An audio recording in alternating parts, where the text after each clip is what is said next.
Mike Florio talking about which wild card loser's quarterback has the most uncertain future. This from NBC Sports Pro Football Talk. How about Cleveland? I don't know which quarterback to name. Who are we talking about? Are we talking about Joe Flacco? Are we talking about Dorian Thompson-Robinson? Are we talking about Deshaun Watson? And obviously Watson, QB1 by virtue of his contract. I feel like what the Browns did without him this year puts more pressure on him and everyone else for next year. There are various reports out there about changes to the offensive coaching staff. They've got to get this figured out. This is the year where it's up or out for the people around Deshaun Watson. And it could be that Kevin Stefanski goes from potential coach of the year to potential hot seat in 1 year because they're still invested in Watson for 3 more years. They owe him. They don't have to play him, but they have to pay him. This is the year that they have to get a return. This is the year that it has to happen. And if he's healthy and it doesn't work, he's not going to be the one who's blamed because they still got 2 more years after that. It's going to be everyone around him. So the pressure is on everyone, starting with Watson, to ultimately prove that he's worthy of the contract he's gotten. But you know what?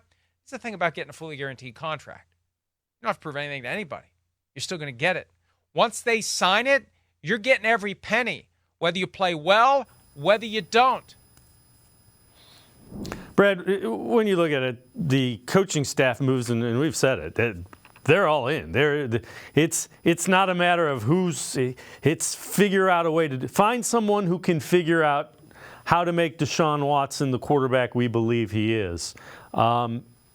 He's played 770 snaps. That's it in 2 years for Kevin Stefanski. Honestly, it's more than I would have guessed if you gave me an over-under on the number there.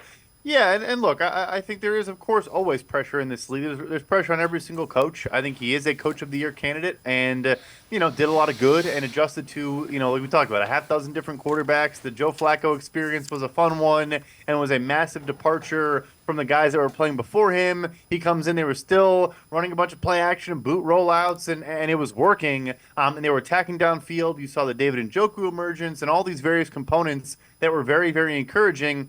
I think you can take it both ways. Is it one, hey, he's feeling the pressure, he's feeling the hot seat, he's kind of, these firings are because he's nervous and rattled. I think you also could take it as he actually feels fairly secure because of how, much he got out of this team, and he wants to go from, okay, we were good enough, we made the playoffs, to, you know what, I thought we could have done more, we could have been better in other areas, and I actually feel confident right now that the building is behind me. I'm going to go out there and chase greatness and try to get even better people in this building. But yeah, at the end of the day, it all predicated around Watson, I think, for 1 more year. I know there'll be 2 fully guaranteed years left. We're going to see Russell Wilson move on with 2 fully guaranteed years left.